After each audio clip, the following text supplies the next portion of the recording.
my mom didn't call me into the living room for a conversation. She dragged my duffel bag down the stairs, unzipped it on the front lawn, and started hurling my belongings into a cardboard box like she was clearing out expired groceries. I stood there in my server apron, still smelling like grease and dish soap from the lunch rush, watching my life land in a heap next to the neighbor's fence. Please subscribe to the channel and hit the bell icon so you never miss a moment like this. Your like and share can carry this story to someone who needs hope, healing, or strength today. Red heart. My name is Sienna. I'm 24 years old, and that attic bedroom was the only reason I could afford to stay in Philadelphia and keep my family's struggling bakery from collapsing. But my mom didn't even meet my eyes when she said it. You're a grown woman. You don't belong here anymore. Your brother's fiancée needs this space. You're just taking up room we don't have. Behind her, I could see a pair of perfectly manicured nails tapping against the window glass, already measuring the space, already imagining it as a content studio, a filming backdrop, a set piece. No one asked where I was supposed to sleep that night, how I was supposed to finish my graphic design certification courses, or who was going to manage the online orders and delivery partnerships that had kept the bakery afloat for the past 2 years. My brother walked past me, grabbed another box of my things, and told me I was overreacting when I flinched as my external hard drive nearly hit the concrete. I didn't scream. I didn't cry. I didn't throw anything back. I picked up what I could carry, left the rest on the curb, and walked away without saying a word. 11 days later, just after midnight, they were standing outside my door with red-rimmed eyes and trembling hands, begging me to save them. And the first thing I did was reach for my phone and say, "Yes, hi. There are some aggressive people outside my building refusing to leave. Can you send someone?" If you think that sounds heartless, wait until you hear what happened in between. I didn't break down on that lawn. I held it together until I was in the back of a rideshare, watching the row house I grew up in disappear in the side mirror before I let myself feel anything. My friend Kendra opened the door to her cramped studio apartment in South Philly wearing pajama pants and a Temple hoodie, eyes going wide when she saw me standing there with 2 bags and a box of half-folded clothes. She didn't ask questions. She just said, "You're taking the bed. I've got the futon. We'll sort everything else out tomorrow." The next morning, when sunlight cut through her thin curtains and my neck was sore from sleeping at a weird angle, reality finally hit. My entire existence had been built around that bakery and that house. I knew every regular's usual order by heart. I knew which Instagram posts drove weekend traffic and which suppliers gave us the best margins. I knew every password, every login, every workaround for the ancient POS system that froze twice a week. And in one afternoon, my family had decided I was disposable. Instead of falling apart, I opened my laptop and started making a list. Every digital account I'd created for the bakery was under my personal email. My passwords, my work, the website, the Instagram account with 8,000 followers, the TikTok that had gone semi-viral last spring, the email list I'd built from scratch, the relationships with food bloggers and local event coordinators. All of it existed because I built it. My mom, Diane, always said she was too old to understand that internet nonsense, that I was the tech-savvy one. My brother Caleb had no idea what a Facebook ad dashboard even looked like. His fiancée, Vanessa, my brand new future sister-in-law, thought posting aesthetic photos with 15 hashtags was a business strategy. I spent 14 straight hours cleaning up the wreckage of my life. I logged into every platform, removed their access, changed recovery emails, downloaded copies of every analytics report, every campaign result, every piece of content I'd ever created. I didn't sabotage anything. I didn't delete their pages or lock them out of their business bank account. I just took back what was mine, the things I had created and never been properly compensated for. When Kendra came home from her shift at Ember and Grain, the trendy artisan coffee shop she worked at in Center City, she found me surrounded by notebooks, open browser tabs, and half-empty energy drinks. She listened while I told her everything, from the cardboard box on the lawn to the sentence, "You don't belong here anymore." She was furious on my behalf. She told me to blast them on social media, to expose exactly how they treated me, to let the internet do its thing. But I shook my head. If I burn everything down publicly, I look unstable and bitter, and they'll still call me ungrateful. I didn't want to fight them on their level. I wanted them to feel what it meant when the person they treated like unpaid labor and an inconvenience simply disappeared. We looked at my savings. Between my barely above minimum wage work at the bakery and my freelance design gigs, I had enough to survive maybe 2 months if I was extremely careful. Rent with Kendra would be tight, but she insisted we'd figure it out. Then she said something that stuck with me. Ember and Grain has been trying to expand their social media and build a stronger local presence. You literally created an entire brand already. Why are you wasting that skill on people who threw your stuff in a box? I pulled up their website that night, looked at their Instagram, their branding, their menu. It was good, professional, but it could be better. And more importantly, they were the main competition to my mom's bakery, not because of location, but because of the type of customers they attracted. Younger crowds, remote workers, people who cared about aesthetics and experience, not just cheap pastries. If I was going to rebuild my life, why not do it in the one place that would hurt my family most without ever touching them directly? The next day, I sent Ember and Grain my portfolio along with a case study I wrote in one sitting, how I'd grown my mom's bakery Instagram from 400 followers to 8,000, how I'd increased weekend foot traffic by 60%, how I'd built partnerships that actually converted to sales. I didn't mention that my family had kicked me out. I just laid out numbers, strategy, proof. When Ember and Grain replied within 6 hours asking to meet, it felt like the first real breath I'd taken since standing on that lawn. I wasn't planning some dramatic revenge arc. I was planning a career, a life where the work I did actually belonged to me. But deep down, I knew one thing with absolute clarity. My family thought I was the weak link, the expendable one. They were about to find out what happened when the person they called a burden stopped holding their entire world together. Ember and Grain didn't feel like work on the first day. It felt like stepping into a parallel universe where people actually valued what I brought to the table. The place was all exposed brick and Edison bulbs, natural light pouring through floor-to-ceiling windows, the smell of fresh-baked croissants, and properly pulled espresso. Kendra met me at the door before her shift started, tied her apron on, and introduced me to the owner, a woman in her early 40s named Simone, with kind eyes and the kind of quiet confidence that comes from actually knowing what you're doing. She'd already read my case study. She asked me 4 questions. How I handled negative customer feedback online, what I'd do if an influencer partnership fell through last minute, how I prioritized content when resources were limited, what my long-term vision would be for a brand trying to stand out in a crowded market. Then she said, "We've needed someone like you for a while." They hired me as a digital marketing coordinator, part-time to start, with the clear promise of full-time hours if things went well. It was more than I'd ever gotten in writing at my mom's bakery. Ever.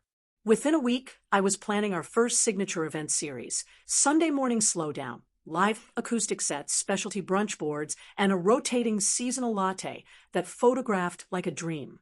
I sat in the tiny back office and pulled out every tool I'd once used for my family. Except this time, I was working with people who actually appreciated them. I built a content calendar. I optimized their profiles for local search. I designed email campaigns and Instagram stories that looked intentional instead of thrown together at 11 p.m. in a panic. And because I knew the neighborhood, I started recognizing usernames in the comments. Regulars who used to come to my mom's bakery started leaving little messages. "Wait, are you the Sienna from Hartwell's Bakery?" This place is amazing. One by one, they started showing up at Ember and Grain just to check it out. Then staying. Then bringing friends. I never told them not to go back to the bakery. I just made sure that when they had to choose between a place that ignored their DMs for 3 days and a place that remembered their name and their favorite order, the choice felt obvious. While my life was shifting into something that finally felt mine, the old house barely reached out once. The one time my mom texted me, it was blunt and transactional. "What's the password for the bakery Instagram? Vanessa wants to post, and we can't get in." I stared at the screen for a full minute. She didn't ask where I was staying, if I had a job, if I was okay. Just access. I typed back, "Those accounts are under my name and tied to my business email. You're welcome to start your own." Then I blocked her number. A few days later, Kendra came back from running errands, grinning like she'd just won the lottery. "You're not going to believe this," she said, dropping onto the futon. She'd run into one of our old neighbors near my mom's place. According to them, Vanessa was already planning a complete overhaul of my old attic room. She wanted to rip out the old wood paneling, paint everything millennial pink, install a ring light system on the ceiling, and build a custom shelving unit for product displays so she could film lifestyle content and clean girl morning routines. The quote from the contractor was nearly $8,000. My mom hesitated for maybe 2 seconds about the cost. Then Caleb stepped in. He told her it was an investment, that Vanessa's social media presence would bring new customers to the bakery, that they needed to modernize if they wanted to survive in the current market. I almost laughed when Kendra told me that part. Vanessa had maybe 600 followers and genuinely believed that made her an influencer. But my mom, who'd never understood how any of it actually worked, bought the fantasy completely. They pulled money from the bakery's emergency fund. The fund I had helped build by negotiating better supplier contracts and running successful weekend promotions. I pictured them arguing over paint swatches and LED strips while I was at Ember and Grain pitching a collaboration with a local coffee roaster that would actually drive measurable traffic. The first Sunday morning slowdown event sold out 12 hours after we announced it. People tagged us in their stories, posting photos of latte art and pastries with the morning light streaming in behind them. Simone watched the engagement metrics with genuine amazement. "You did all of this by yourself at your mom's place?" she asked. I shrugged. "Pretty much." She smiled. "Then this is just the beginning." That same week, one of our old delivery drivers, someone my mom had used for years, stopped by Ember and Grain, wearing a different company's logo on his jacket. He told me he'd been let go when Vanessa insisted she could handle deliveries herself using gig apps and friends who owed her favors. Service got slower. Orders got mixed up. Someone left a 1-star review complaining their pastries arrived crushed and cold, and that whoever managed the Instagram account had responded with a passive-aggressive comment instead of an apology. I knew that tone immediately. Pure Vanessa. I didn't gloat out loud, but there was a cold, quiet knot of satisfaction in my chest. They'd wanted me gone so badly, they threw my belongings in a box on the lawn. Now they were paying strangers to do a worse job than I'd ever done, for free.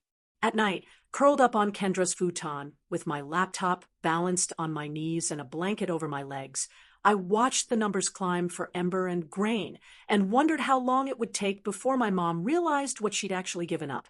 I didn't reach out. I didn't check their pages. Even though curiosity burned, I just kept building. Because here's the thing about pulling the keystone out of a structure. You don't have to push anything else. You just wait and listen for the cracks. I thought the worst they could do was throw my stuff in a box and steal my room. But apparently, I underestimated how fast desperation and delusion can spiral. About 3 weeks into my new position at Ember and Grain, Kendra came home from a closing shift, kicked off her shoes, and said, "Okay, you absolutely need to hear this." She'd stopped by our old neighborhood to drop something off at her aunt's place, just 2 blocks from my mom's house. According to the local gossip mill, the pink attic studio renovation hadn't been enough for Vanessa. Once the ring lights went up and the shelving was installed, she decided the lighting still wasn't content ready, and that the real money would come from turning the basement into a full-scale wellness and beauty studio. Not renting commercial space like a normal person starting a business. Not testing the concept first. No, she wanted to gut my mom's basement. She envisioned a spray tan booth, a lash extension station, a filming corner for skincare tutorials, and a glam area with salon-quality mirrors and chairs, plus a separate entrance, so clients could come in without walking through the house. The contractor's estimate for the basement transformation was $18,000, not including furniture, equipment, or decor. My mom apparently went pale when she saw the number. She tried to push back, said they needed to be careful, that the bakery's cash reserves were already lower after the attic renovation. But Caleb, who'd always been the golden child, backed his fiancée like it was a battle he couldn't afford to lose. He told my mom she was stuck in the past, that if she didn't invest in the future, they'd be left behind. That Vanessa's brand presence would put the bakery on the map. I actually choked on my coffee when Kendra repeated that phrase. Vanessa's brand presence. This was the same woman who hashtagged every post with hashtag bossbabe, hashtag girlboss, hashtag hustle culture, hashtag aesthetic vibes, and hashtag makeup goals, all on the same post. Still, my mom caved. She applied for a high-interest small business line of credit on top of draining what was left of the bakery's emergency savings. She told herself it was for the family, for their future, for growth. No one mentioned the fact that the person who'd actually grown the bakery's revenue enough to create an emergency fund in the first place was currently sleeping on a futon across town. While they were arguing over tile patterns and LED mirror frames, I was in the back office at Ember and Grain building an actual loyalty program. I analyzed customer behavior, A/B tested email subject lines, and secured a small sponsorship deal with a local arts podcast. When we launched our app, where customers could earn points toward free drinks and pastries, the response was immediate. Our regulars became evangelists, dragging in coworkers and friends so they could rack up rewards together. Every time my phone buzzed with a new app download notification, it felt like another brick locking into place in the foundation of a life that was finally actually mine. Then the other shoe dropped. To sell my mom on the basement wellness studio fantasy, Caleb had promised to use his connections at the tile and fixtures showroom, where he worked to get discounted materials. What he didn't account for was how his employer would react to Vanessa showing up at the showroom 4 times in 2 weeks, filming herself touching displays, rearranging products for better lighting, and complaining loudly on Instagram Live about how expensive everything is when you're building a dream. His manager gave him one warning. When Vanessa showed up again and got into an argument with a sales associate on camera about why the showroom wouldn't give her an influencer collaboration discount, they called Caleb into the office and told him he was done, effective immediately. Suddenly, the man who told me I was overreacting when my hard drive nearly hit concrete was unemployed, living off whatever was left in the bakery account and my mom's rapidly draining credit line. The neighborhood noticed the tension long before my family did. Mrs. Chun, one of our longtime neighbors, came into Ember and Grain one afternoon with her teenage daughter. She greeted me with a warm hug like nothing had changed, and after ordering, leaned over the counter. "I'm sorry about how your mother treated you, Baobei," she said quietly. "We hear them fighting at night now. The new girl, the fiancée, she yells about money constantly." I pictured my mom, who'd always prided herself on keeping up appearances, screaming back about bills and sacrifices. And I pictured Vanessa yelling about money while simultaneously posting gratitude journal content in the same breath. It made my stomach turn. The bakery was starting to show cracks, too. Their food still tasted decent, but service times stretched longer. Phones went unanswered. DMs piled up, unanswered for days. Without structured promotions or consistent engagement, slow days stayed slow. A few Ember and Grain customers mentioned it casually. "We used to go to Hartwell's, but they take forever now." Whoever runs their Instagram is kind of rude, honestly. They kept describing responses that sounded exactly like Vanessa, all fake sweet and passive-aggressive. I stayed quiet, just nodded, and said we were glad to have them here. I didn't have to push anyone away from my mom's bakery. She was doing that herself by handing the future of her business to someone who cared more about ring lights than regulars. At the same time, creditors started calling. Kendra mentioned that one of her friends worked at a local credit union. He couldn't give specifics, obviously, but he'd mentioned in passing that plenty of small businesses were overextending themselves on renovations and influencer marketing strategies, especially older owners who didn't fully understand what they were signing. I didn't ask if my mom's name was on that list. I already knew. Late one night, as I was adjusting geo-targeting settings for our next promotional push, my phone lit up with a number I hadn't saved but still recognized. My mom had found a way to text me from a different phone. The message was short. Cold. We need help with the bakery's social media. Send login info. I stared at it until the words blurred. No apology. No question about whether I was okay, whether I had a safe place to sleep, whether I was eating. Just, we need help. For a second, the old reflex kicked in. The good daughter reflex. Fix it. Save them. Make it easier. But then I remembered the weight of my duffel bag hitting the lawn. The sound of my clothes being thrown into a cardboard box. My mother's voice saying, "You don't belong here anymore." I typed one sentence. "I don't work for you anymore. You told me I was in the way. I hope you figure it out." Then I blocked the new number, 2. At Ember and Grain, our metrics kept climbing. Simone pulled me aside after our third sold-out event, showed me the revenue charts, and said, "Whatever you need to keep this momentum going, you've got it. Better equipment, expanded marketing budget, additional staff. It's all on the table." The contrast made me dizzy. On one side of Philadelphia, my family was drowning in debt they'd taken on to chase a fantasy. On the other side, people were finally paying me to do the work I'd been doing for free since I was 17. I wasn't sabotaging them. I wasn't hacking their accounts or lying to their customers. I was just no longer holding their fragile world together. And without me, all the weight they'd piled on top of their little empire had nowhere to go but down. The thing about financial problems is they don't stay hidden for long.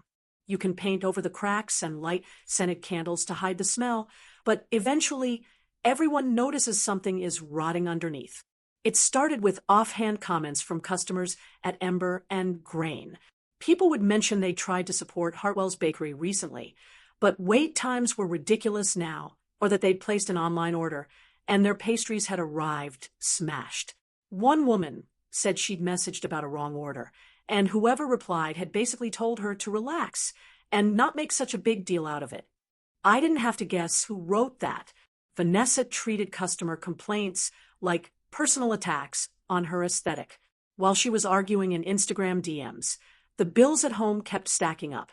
The first major hit came when my mom went back to the credit union to request an increase on her business line of credit. The attic renovation had gone over budget. The basement project was bleeding money faster than anticipated.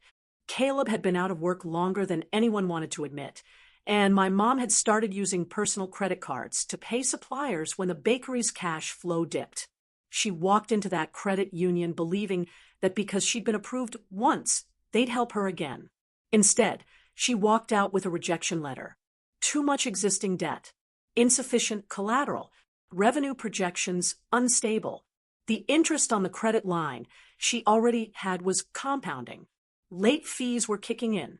According to what I heard later through Kendra's endless network of neighborhood connections, my mom came home that day and tried to cancel the basement renovation entirely, not because she'd suddenly developed financial literacy, but because she finally felt the ground shifting beneath her feet. But it was too late. Vanessa had already ordered half the equipment and furniture on a credit card, one my mom had co-signed for. A professional-grade spray tan machine, a lash extension kit that cost more than most people's monthly rent, aesthetic wall panels, a vintage-style salon chair, minimalist storage carts. She justified every purchase as for the business, but nothing had translated into actual paying customers yet.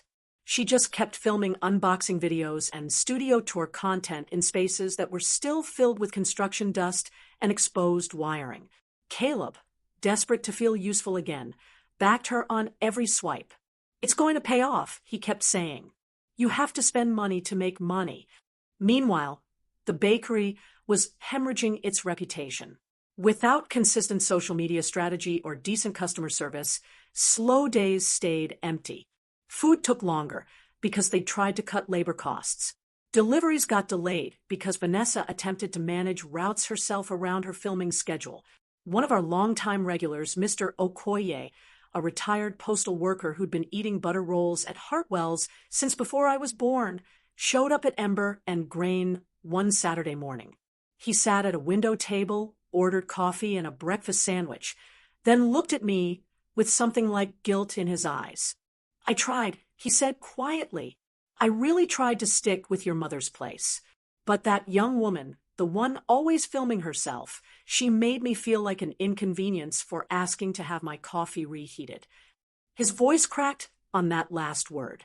I refilled his cup and thanked him for being honest. I knew he wasn't the only one who felt that way. When I finally broke down and checked the bakery's Instagram from a burner account late one night, the change was brutal. Blurry photos with harsh filters, captions full of typos and excessive emojis, defensive, snippy replies to negative reviews. The cozy neighborhood bakery I'd spent years carefully cultivating into something people were proud to tag now looked like a parody of itself. While their digital presence crumbled, things inside the house were getting worse. Whispered arguments turned into screaming matches. Neighbors who used to chat on their stoops now closed their doors and turned up their TVs. The police were called at least twice, once when Vanessa went on a loud rant about people not respecting her vision, and once when Caleb punched a hole in the drywall during a fight about money. The same woman who'd looked at my attic bedroom and seen nothing but a blank canvas for content was now surrounded by half-finished projects, unpaid invoices, and a fiancé who couldn't hold down a job. My mom, who'd once prided herself on being a respected small business owner and a good neighbor, was becoming the person people whispered about and avoided. And in the middle of all that chaos, she tried one more time to use me as a tool. She knew I had her blocked, so she cornered Kendra after a closing shift one night, waiting outside Ember and Grain like a customer, but never coming inside. She asked how I was doing. When Kendra said, "I was doing great. Actually, my mom didn't ask where I was living or if I needed anything." She went straight to business. She said the bakery was going through a transition, and that Vanessa was still learning the ropes with social media. If Sienna would just come back and help with the digital side for a little while, she said, we could get through this rough patch. She could stay in the guest room until things stabilize. The way Kendra described it later made my stomach twist. That casual assumption that I would come running back to the same house where my belongings had been thrown into a box on the lawn, as if nothing had happened, as if she was doing me a favor. Kendra told her no. She told my mom that I was building something real, that I had a job where people actually valued me, that I wasn't coming back. My mom's expression went hard. "She's being dramatic," she said. "Family forgives and moves on. She shouldn't hold a grudge over one bad afternoon." When Kendra told me all of this, I didn't cry or scream. I just felt a kind of exhausted clarity settle over me. My mom didn't miss me. She missed what I'd done for her. She didn't want her daughter back. She wanted her unpaid social media manager back. At Ember and Grain, things were moving in the complete opposite direction. Our app metrics were climbing steadily. Our events kept selling out. Our customer retention rate was better than Simone had ever seen. I convinced her to rehire the delivery driver my mom had let go, the one Vanessa had replaced with gig apps and favors. He knew the neighborhoods, knew the customers, and he was thrilled to work for people who treated him like a human being instead of a disposable resource. We expanded our delivery routes, including one that looped right past Hartwell's bakery. Customers in that area started ordering from us instead, because our food arrived hot on time and with a handwritten thank you note in the bag. I made sure every interaction felt personal, not fake influencer personal, but real. When the landlord of my mom's commercial space finally sent an official notice about overdue rent and potential lease termination, the news rippled quietly through the neighborhood. Commercial landlords in that part of Philly don't mess around. They're patient up to a point, but not with repeated late payments and obvious financial chaos. My mom tried to stall, promising things were turning around, that they just needed a little more time. But the numbers on her balance sheet didn't care about promises. Standing in the back office of Ember and Grain one evening, watching our revenue projections climb, while hearing through the grapevine that my childhood home and my mother's business were teetering on the edge, I felt something I'm not proud of and won't sugarcoat. Relief. Not because they were suffering, but because for once their choices were finally catching up to them instead of landing on my shoulders to fix.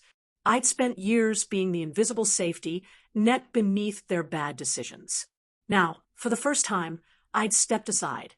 And as cruel as it sounds, there was a dark, quiet satisfaction in knowing that the fall they were experiencing wasn't my fault. It was gravity. The eviction notice on my mom's bakery door went up on a Thursday morning. It was a standard white sheet of paper with black text, the kind landlords use when they're done being polite and patient. According to Mrs. Chun, who texted me a photo she took while walking past, my mom tried to play it off at first, told the handful of morning customers it was a clerical error, that she'd sort it out by tomorrow. But there was nothing left to sort. The credit line payments, the renovation bills, the personal credit cards, the overdue commercial rent. It all came due at once. The credit union wouldn't extend anything further. The contractor wanted his final payment. The landlord, a man who owned 3 storefronts on that block and had been lenient for months, had already started quietly looking for a new tenant. That tenant was Ember and Grain. Simone had mentioned a possible expansion about a month earlier. Nothing concrete at first, just an idea. We were packed during peak hours, turning people away on weekends. Our app waitlist was growing. We needed more space. When she asked me where I thought an ideal second location would be, I didn't hesitate. I told her about the corner where my mom's bakery sat. The foot traffic, the parking, the neighborhood demographics, the history. I didn't mention my last name. I didn't say that was where I'd grown up. I just laid out the numbers, the customer base, the potential ROI. Simone did her own research. The landlord confirmed my mom was struggling and behind on payments. He saw an opportunity to replace a failing tenant with a thriving one. Business is cold, like that. By the time the eviction notice went up, the lease agreement with Ember and Grain was already being finalized. I didn't have to sign anything personally. I just watched the emails roll in. Plans for renovations that actually made sense, an updated kitchen layout, better seating capacity, real investment backed by real revenue. On the other side of the city, my mom's world was collapsing in on itself. The row house she'd lived in for 30 years had a second mortgage hanging over it now. Between the loan for the attic studio that never generated income and the half-finished basement wellness space that never opened, there was almost no equity left. Caleb and Vanessa were fighting constantly. She screamed about how he'd ruined her chance to be a wellness influencer, how his family was dragging her down, how she deserved better than this. He yelled back about her spending, her attitude, the way she talked to his mother. None of them mentioned me until it was time to assign blame for the social media disaster. Then, suddenly, everything was my fault again. If Sienna hadn't taken everything with her, if Sienna would just come back and help, if Sienna cared about family at all. When the final deadline on the commercial lease passed, and the landlord told my mom she had to be out within 7 days, reality finally snapped into focus for all of them. The bakery was gone. The house, with no steady income to support the mortgages and mounting bills, was next. They sold what they could. Kitchen equipment at a loss. The unused spray tan booth. The sad, expensive salon chair from the basement. The ring light setup from the attic. Caleb picked up shifts wherever apps would accept him, delivering food, assembling furniture, anything that paid by the gig. Vanessa tried to pivot her content to raw, authentic struggle, but her tiny audience wasn't interested in watching her complain from a cramped extended-stay motel instead of a curated pink studio. By the time they showed up at my apartment, they were out of options. It was 13 days after the eviction notice. Just past midnight on a Sunday, I'd fallen asleep on Kendra's futon after working late on the marketing campaign for Ember and Grain's grand opening at the new location, the location that used to be my mother's bakery. At first, I thought the pounding was part of a dream. Then I realized someone was leaning on my doorbell and banging on the door with their fist. Over and over. My heart lurched into my throat. I grabbed my phone, crept toward the door, and looked through the peephole. My mom stood there, hair unbrushed, eyes swollen and red, wearing a thin jacket I'd never seen before, the kind you buy at a discount store when you didn't plan to be outside in the cold. Caleb stood beside her, shoulders hunched, dark circles under his eyes like he hadn't slept in days. Vanessa hovered slightly behind them, arms wrapped around herself, mascara smudged, looking smaller and more fragile than I'd ever seen her. There were suitcases and garbage bags piled at their feet. I didn't open the door. I slid the chain lock into place, even though the deadbolt was already engaged, and cracked the door, just wide enough to hear my mom's voice. "Sienna, please," she said, and for a second she sounded like the woman who used to make me chocolate chip pancakes when I was sick. "We need to talk. We made mistakes. Just let us in so we can explain." "We were wrong," Caleb added, his voice hoarse. "We were wrong about you. We lost the bakery. We lost the house. We don't have anywhere else to go." Vanessa stayed silent, tears streaking down her face. It would be a lie to say I felt nothing. My stomach twisted. My chest ached. My hands were shaking so badly I had to grip the doorframe. These were still my blood, still the people I'd spent most of my life serving in one way or another. But I also remembered the cardboard box on the lawn, the sound of my duffel bag being unzipped, the sentence, "You don't belong here anymore." I thought about how many times they'd reached out, only when they wanted something fixed, something marketed, something saved. Not once had any of them asked if I was safe. Not once had they apologized without attaching a request to it. The pounding got louder. My mom's voice cracked. "Please, Sienna. The landlord took everything. We heard Ember and Grain is moving into our old space. Is that where you're working now? Did you know about this?" I took a breath, stepped back from the door, and dialed a number I never thought I'd call for my own family. When the dispatcher answered, my voice came out calm. Flat.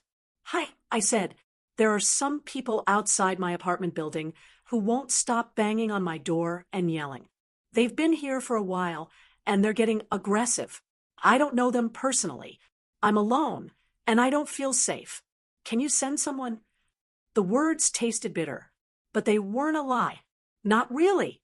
I hung up and went back to the door. My mom was still begging, her words starting to blur together. "Sienna, we need a place to stay. Just for a little while. You can help us rebuild. You know how to fix this. You've always been good at this." Caleb finally looked straight at me through the narrow gap. "You don't understand what it's like out here," he said, desperation bleeding through every word. "Motels, side gigs, everything costs so much. We're family. You're supposed to help." That was the moment something in me went completely still. I opened the door just enough for them to see my face clearly, the chain still across. I held their eyes as I spoke. "You're right about one thing," I said quietly. "I am good at this. I'm very good at fixing things and building things. That's why Ember and Grain hired me. That's why, starting in 2 weeks, there's going to be a brand new cafe in the exact spot where you threw my future into a box on the lawn." My mom blinked. "What are you talking about?" "The landlord needed a reliable tenant," I continued, voice steady. "Someone stable. Someone growing. Simone asked for my opinion on locations. I told her your corner was perfect. We signed the lease. We're renovating the entire space and turning it into something better." Vanessa's face twisted. You stole our business, she snapped. You ruined us. I shook my head slowly. No, you did that when you spent more money on ring lights than on payroll, when you fired good employees and insulted loyal customers. All I did was stop holding your world together for free. Sirens wailed faintly in the distance, getting closer. My mom sagged against the doorframe, suddenly looking far older than 53. I never wanted this, she whispered, voice breaking. I just wanted you kids to have more than I did. Then you should have started, I said quietly, by not throwing away the one person who already knew how to build something. The flashing red and blue lights turned the hallway into a strobe. A police officer stepped out of the stairwell a moment later, hand resting near his belt, expression professional and neutral. Everything okay here, ma'am? I opened the door, just enough for him to see my mom and brother and Vanessa, then stepped back. They've been banging on my door and yelling for over 20 minutes. I asked them to leave. I don't feel safe letting them in. My mom stared at me like she didn't recognize the person standing in front of her. The officer kept it simple, asked them to move along, reminded them they couldn't loiter in residential hallways or disturb other tenants. There was no dramatic arrest, no handcuffs, just a quiet, humiliating walk back down the hallway with their suitcases and garbage bags. As they shuffled past, my mom reached out, her fingers brushing the doorframe where my hand had been. I'm still your mother, she said, her voice cracking on the last word. I didn't flinch. I met her eyes one final time. You told me I didn't deserve a place in your home, I said softly. Now you know what it feels like to be on the other side of that door. Then I closed it, slid the chain back, locked the deadbolt, and leaned against the wood, heart pounding, knowing that for the first time in my entire life, I had chosen myself over the people who thought I would always choose them, no matter how hard they pushed me away. The grand opening of Ember and Grain's second location felt like stepping into a timeline where my life had taken the right turn years ago instead of months ago. The building was the same one I'd spent half my childhood in, but everything inside was different. The old linoleum floor was gone, replaced by polished concrete and reclaimed wood. The cramped, outdated layout had been opened up into bright, airy spaces with floor-to-ceiling windows. There were plants in every corner, soft music playing, the smell of good coffee and fresh pastries instead of industrial cleaning products and burnt sugar. The only thing that stayed the same was the way morning light poured through those front windows, the same windows I used to wipe down after school while my mom counted the register and back. Now I stood near the entrance with an Ember and Grain name tag clipped to my shirt and a tablet in my hand, watching people pour in, some curious, some already loyal to our original location. A few faces from my old life blinked with recognition when they saw me. Wait, isn't this where Hartwell's used to be? One woman asked gently. I smiled and nodded. It is. Things change. Sometimes they change in the direction they should have gone all along. We'd worked on this launch for weeks. Signature menu items, local artist features on the walls, a partnership with a youth employment program where a portion of opening week profits went to job training for teens. It felt intentional, like we were giving something back to the neighborhood instead of just taking up space. Simone gave a short speech about community and growth and second chances. When she publicly thanked me for leading the strategy and making the expansion possible, people clapped. My face went hot. There was a time I would have shrunk under that attention, worried my mom would roll her eyes or tell me not to get a big head.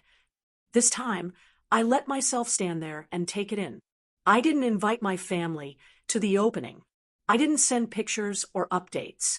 I found out later through Kendra that Caleb had picked up steady work loading trucks at a warehouse on the outskirts of the city.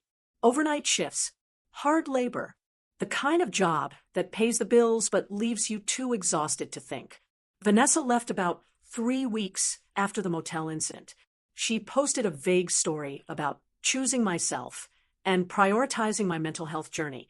then quietly moved to North Carolina to follow some guy she'd met online who had a bigger paycheck and lower standards. Her accounts went silent after that.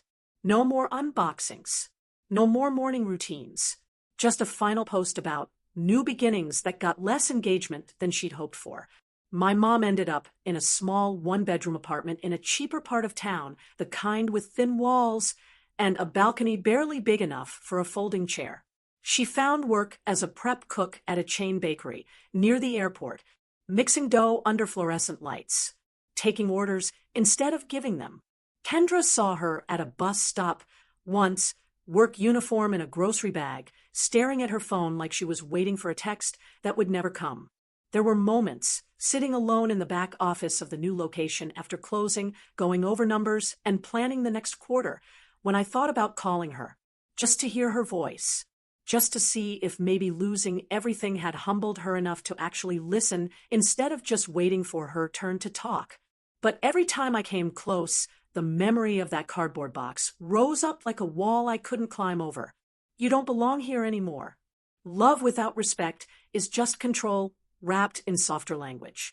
And I was done being controlled. Instead of pouring energy into fixing people who couldn't see my worth, I poured it into the community we were building. We hosted Resume workshops for high school students looking for their first jobs. We ran supply drives for local shelters.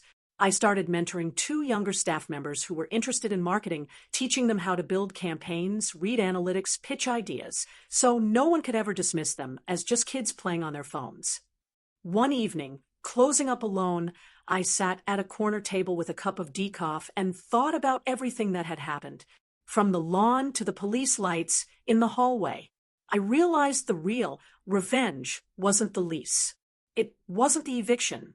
It wasn't even watching my family face the consequences of their own choices. The real revenge was the life I'd built that didn't need their approval to be real.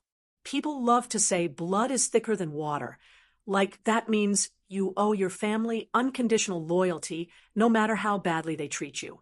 But here's what I learned the hard way. Family isn't just who you share DNA with. It's the people who show up when you're standing in a hallway with 2 bags and nowhere to go. It's the friend who gives you her bed and takes the futon without making you beg. It's the boss who reads your portfolio and sees potential instead of free labor. And it's you choosing every single day to protect the version of yourself that survived being told you weren't enough. I'm not saying you should cut off everyone the first time they hurt you. I'm saying pay attention to patterns. Pay attention to who only calls when they need you to fix something. Pay attention to who throws your belongings in a box and then expects you to rescue them when their world falls apart. Sometimes the bravest thing you can do is walk away without burning anything down and let people discover what their life looks like without you holding it together. It's not about being cold. It's about finally understanding your own value. So if you've ever been told you were a burden or that you didn't deserve to be where you were, ask yourself this.